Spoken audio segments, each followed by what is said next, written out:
بسم اللہ الرحمن الرحیم۔ اس وقت ہمارے ساتھ موجود ہیں اسلامی جمہوریہ پاکستان نیشنل اسمبلی کے ممبر اور صدر جامعہ فتح اشرا لاہور محترم عزت مآب حافظ میاں محمد نعمان صاحب۔ آج جشن آزادی کے موقع پر ان سے کچھ اہم سوالات کرتے ہیں۔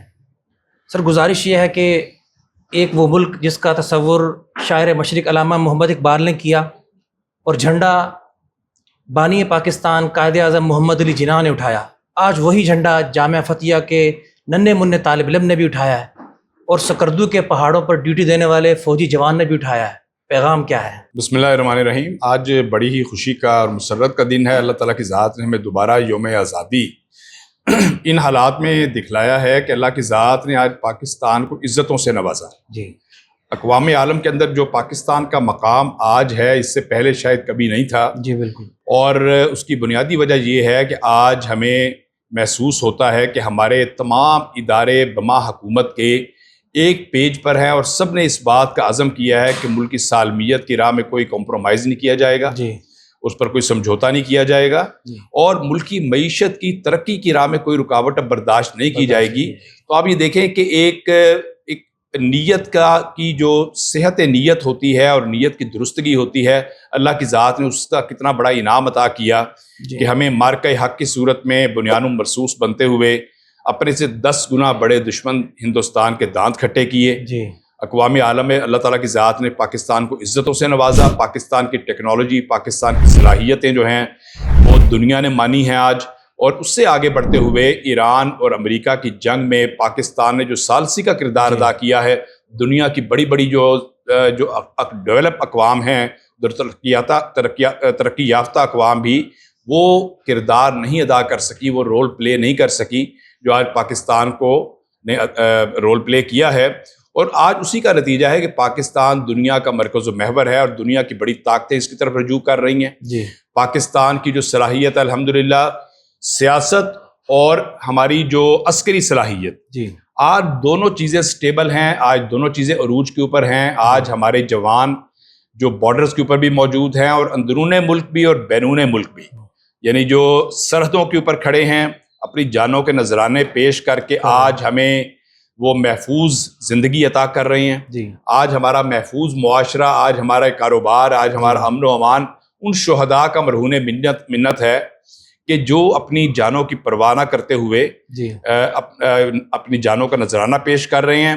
جی، اور آپ دیکھیں کہ اس کے اندر صرف ہمارے کوئی سولجر رینک کے شہداء نہیں ہیں، بلکہ اس کے اندر ہمارے آفیسر رینک کے شہداء موجود ہیں۔ جی، یعنی اس کا مطلب یہ ہے کہ پوری مسلح افواج کی ایک کیفیت ہے کہ ہم نے اس ملک کی ترقی کی راہ میں رکاوٹ برداشت نہیں کرنی، جی، اس ملک کو اندرونی خطرات سے بھی بچانا ہے، بیرونی خطرات سے بھی بچانا ہے۔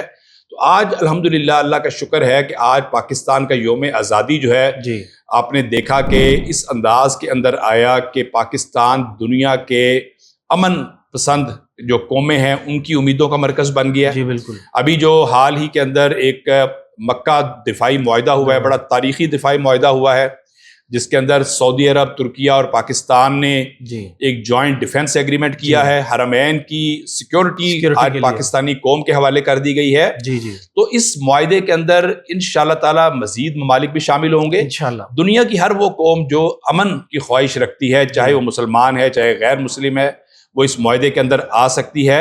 اور یہ ایک پیغام ہے کہ ہم پاکستان جو ہے اور ہمارے اسلامی ممالک جو ہیں وہ غیر ملکی جو تسلط ہے اور غیر ملکی جو ڈومیننس ہے اس سے نجات حاصل کرنا چاہتے ہیں، اور یہ الٹیمیٹلی انشاءاللہ تعالیٰ یہ آپ کو اس طرف لے کے جائے گا کہ امت مسلمہ جو ہے وہ ایک اس کے اندر ایک اپنی یکسانیت ہوگی، ایک اتحاد کی کیفیت ہوگی اور فرقہ واریت کا خاتمہ ہوگا۔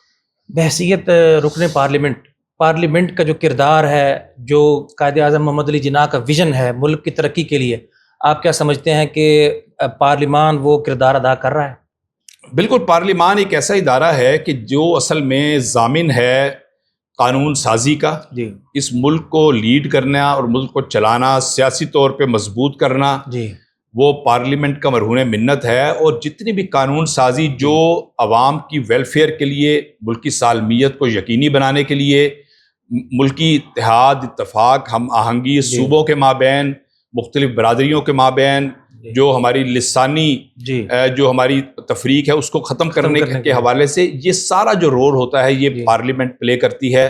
پارلیمنٹ کے اندر تمام قوموں کے نمائندے موجود ہوتے ہیں جو اپنی بات کرتے ہیں, جہاں پر بات سنی جاتی ہے. پھر جو قانون سازی ہوتی ہے وہ اس انداز کے اندر ہوتی ہے کہ جس کے اندر کوئی تفریق نہیں ہونی چاہیے, اور معاشی اگر ملک معاشی حوالے سے اگر اس کو اگر ملک جو ہے وہ مضبوط ہو رہا ہے تو وہ مضبوطی جو ہے تمام اقوام کا حصہ ہے, تمام صوبوں کا حق ہے کہ وہ اس سے مستفید ہوں. تو پارلیمنٹ جو ہے یہ ایک عوام کا ایک نمائندہ فورم ہے, اور جتنے بھی جمہوری ملک ہوتے ہیں اس کے اندر اس کا کلیدی اور مین کردار ہوتا ہے ملک کی ترقی کے لیے بھی اور سیاسی طور پہ آگے بڑھنے کے لیے.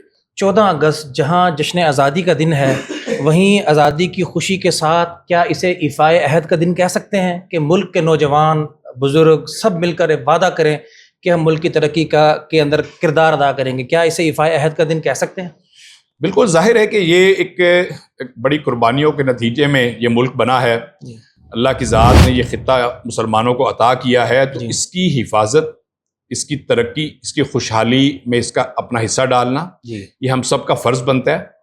اور یہ ایفائے عہد آپ کا اللہ کی ذات سے بھی ہے اور اپنی قوم سے بھی ہے. اور یہ اللہ کی ذات نے بھی ہر فرد سے اپنی ذمہ داریوں کے بارے میں پوچھنا ہے. اور ظاہر ہے کہ اگر ہم اس دنیا کے اندر رہتے ہوئے نیک اعمال کریں گے اور اس ملک کی ترقی کے لیے کوشش کریں گے تو دنیا کے اندر اس کا رزلٹ اچھا بھی آئے گا انشاءاللہ. اور اگر ہم خدا نخواستہ غلط کاریاں کریں گے تو دنیا کے اندر اس کا ہمیں غلط رزلٹ فیس کرنا پڑے گا. تو میرا خیال یہ ہے کہ واقعی یہ ایفائے عہد کا دن ہے, یہ تجدید عزم کا دن ہے, اپنے ایمان کی تجدید کا بھی دن ہے, اور جو ہم نے اللہ کی ذات سے وعدے کیے تھے اس ملک کو بناتے وقت اور جو شہداء کی قربانیاں تھیں, آج ضرورت ہے کہ اس عزم کو دہرایا جائے. بہت شکریہ جی. ممبر نیشنل اسمبلی آف پاکستان حافظ میاں محمد نعمان صاحب ہمارے ساتھ موجود تھے, جنہوں نے جشن آزادی کے دن کو خوشی کے دن کے ساتھ ساتھ ایفائے عہد کا دن بھی قرار دیا ہے. اللہ رب العزت اس ملک کو, اس ملک کے تمام اداروں کو ایسے ہی متحد رکھے اور ایسے ہی سے پھلتا پھولتا رکھے جی. بہت شکریہ.